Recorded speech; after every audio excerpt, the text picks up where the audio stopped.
Based on the number of passengers, Port Canaveral on the coast of Brevard County is considered the busiest cruise port in the world. The port reported more than 8.6 million passengers in the 2025 fiscal year. It's used by several of the biggest cruise lines and is home to some of the largest ships in the world. A Caribbean Princess 11-day cruise came to an end on Monday when the ship carrying more than 3,000 passengers arrived at Port Canaveral after a confirmed gastrointestinal illness outbreak on board. According to the Centers for Disease Control and Prevention Vessel Sanitation Program, 145 passengers and 15 crew members reported being sick during the voyage. The VSP inspects cruise ships, tracks data on illnesses, and responds to outbreaks. Dave Forney is a former chief of the CDC Vessel Sanitation Program. He now works as a managing partner of Global Public Health Services, a company with headquarters in Windermere, providing consulting to cruise industries and organizations on public health and sanitation guidance. The CDC Vessel Sanitation Program reported and confirmed that this Princess cruise ship arrived to Port Canaveral on Monday. 145 passengers, 15 crew members sick with norovirus. I'm wondering, when you hear about hundreds of illnesses and outbreak, what is the first thing that goes through your mind in that role? I think people need to understand that it does not mean that there were 150 people currently sick when the ship comes in. It means that 150 people with crew have reported throughout probably a 7-day cruise. So it's kind of a continuum over that period of time. And we know that norovirus, we've been dealing with norovirus on cruise ships going back to about 2001, 2002, when we really first started seeing it. And it's different than traditional illnesses that tend to be foodborne or waterborne, which we just do not see on cruise ships. So norovirus is easily transmitted from one person to the next and through contact with contaminated surfaces. So when you have that many people roaming around a closed environment like a ship, it can spread very rapidly.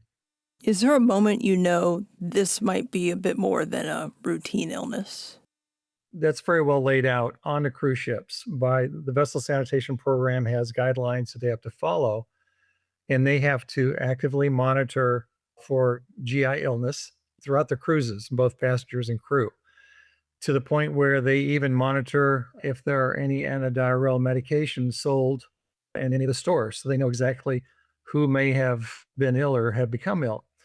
As the numbers come into the medical facility, they have a certain trigger that would set up a green level, then they might go to a yellow based on the number of cases, then even up to what they call a red level, where at each one of those stages, they start introducing additional cleaning and sanitizing measures.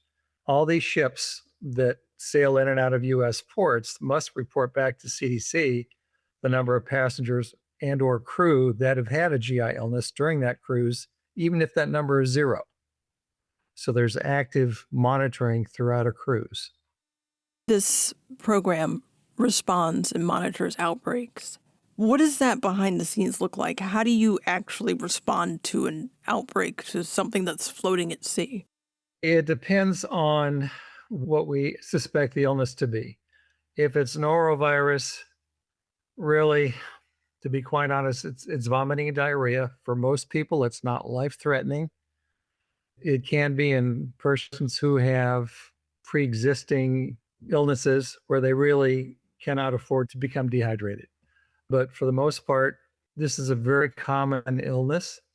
Your risk of getting a norovirus is probably greater in your local buffet in a restaurant as opposed to on a cruise ship. But VSP monitors this.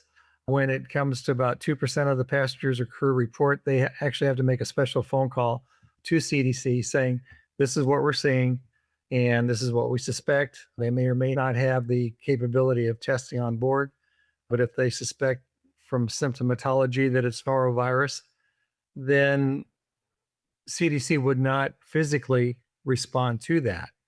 Now, if for some reason, based on symptoms and the severity of the illness, something else is going on, CDC may decide to, if it's a ship coming back into the US, may decide to actually go out and board the ship as soon as they can and then ride the ship and help monitor the ship's response to that outbreak. Help me understand just logistically, how do you deep clean and sanitize these massive ships? They clean all the time. Cleaning is 24/7 with a huge dedicated staff of housekeepers that constantly circulate throughout the ship with particular emphasis on sanitizing high hand contact surfaces. Our biggest concern is norovirus. And let's say you're going on a cruise a couple days before you leave, you come down with vomiting and diarrhea. What are you going to do? Are you going to say, "Oh boy, I spent all that money. I'm going to stay home"? No, you're going to go to the local pharmacy and get some Imodium, and off you go. And you're going to get to the ship all excited about being there with family and friends. And you may check out the bathroom or whatever, but if you don't properly wash your hands and contaminate your hands, anything you touch, you can then contaminate. So think of the high hand contact surfaces, elevator buttons, handrails, you name it. And because of this, especially on embarkation and a couple days around embarkation, they're constantly going around, and you may or may not see them, but if you look for it, you're going to see people constantly wiping down these handrails, wiping down the elevator buttons. When you have the buffet lines constantly switching out the utensils that people use, you cannot go into a buffet nowadays without mandatorily washing your hands. They all now have hand washing sinks lined up, and somebody's saying, "No, you go wash your hands before you come in here." So it's ongoing, and we hear about these outbreaks, but if you look at total number of cruises that go on in a year's time, the total number of people, it really is a very small number. The difference is if you get sick when you're on vacation, what are you going to do? You're going to pick up your phone and you're going to dial everybody you know and say, "I'm sick." If you went to the local restaurant and got sick in a couple days, you might tell a few people. I'm wondering if this is a cruise ship problem. Do you see similar outbreaks on military ships in the Navy, for example? My understanding is yes. When they looked at outbreaks caused by norovirus over the last several years, the cruise industry accounts for like 2% of all the outbreaks of norovirus reported. And most of them are going to come from local restaurants. Big problem with nursing homes, daycare centers, universities. We've had a lot of stories in the past about football teams being sick when they get on there and thrown up in the middle of the game. And next thing you know, the other team a day later gets sick, and it just goes on from there. So again, the commonality is people who are sick do not self-isolate. And because of that close contact, you have a very easy way to spread it. Las Vegas has had outbreaks in the past. We know that the military constantly has to be aware of this problem. I gave a seminar many years ago to a group from the Navy, and we were talking about how do you compare what goes on a ship with an aircraft carrier. And I said, listen, our mission is very different, having fun versus running a naval vessel.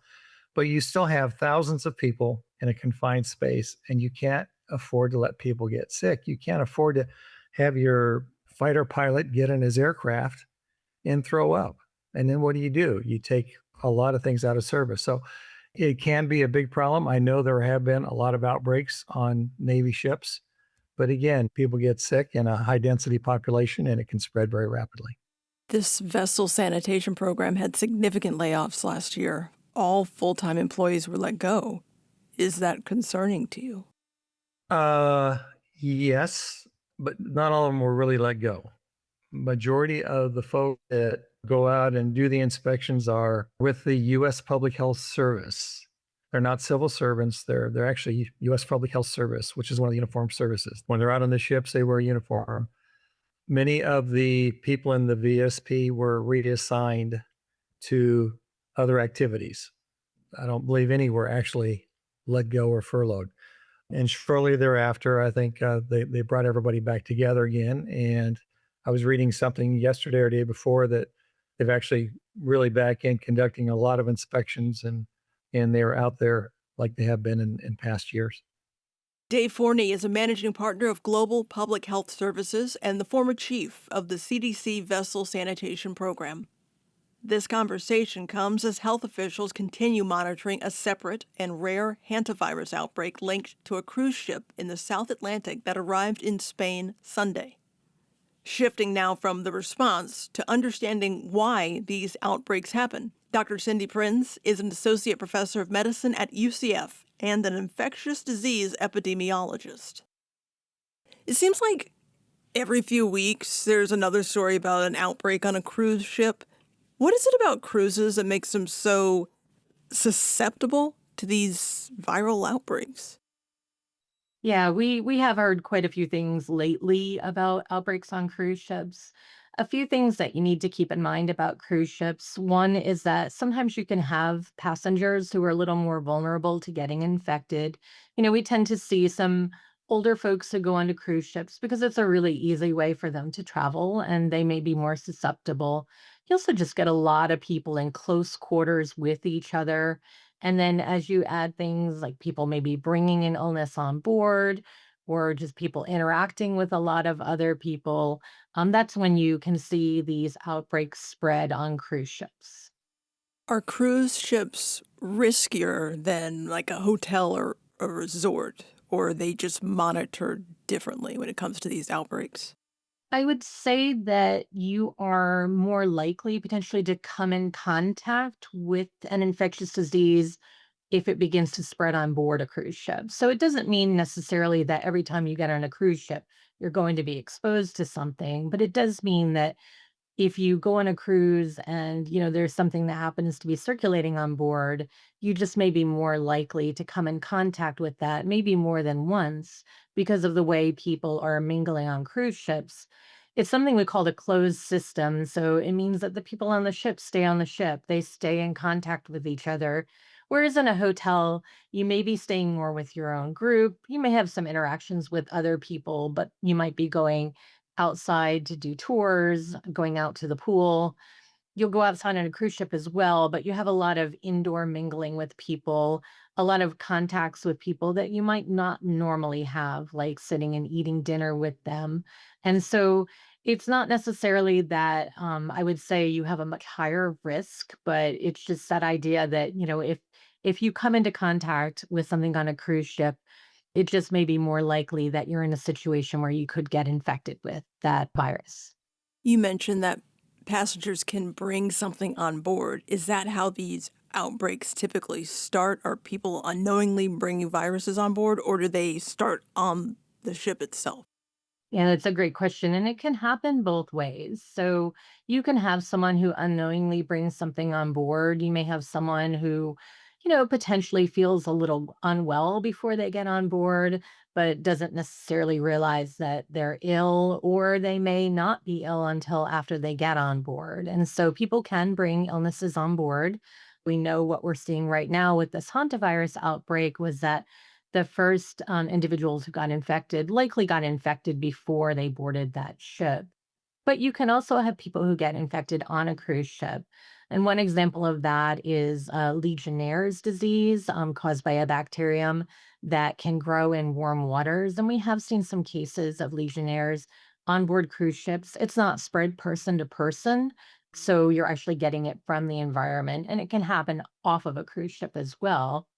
And then another thing that we potentially can see is norovirus, and this is a gastrointestinal disease, nausea and vomiting and such. And even though often it's that someone has brought it on board, in some rare cases where the ship isn't able to sanitize as efficiently as they need to, you could have prolonged transmission of norovirus from one cruise to the next because this lasts for a long time in the environment. You mentioned hantavirus. There's been a lot of attention on that. Should travelers be worried about that specifically?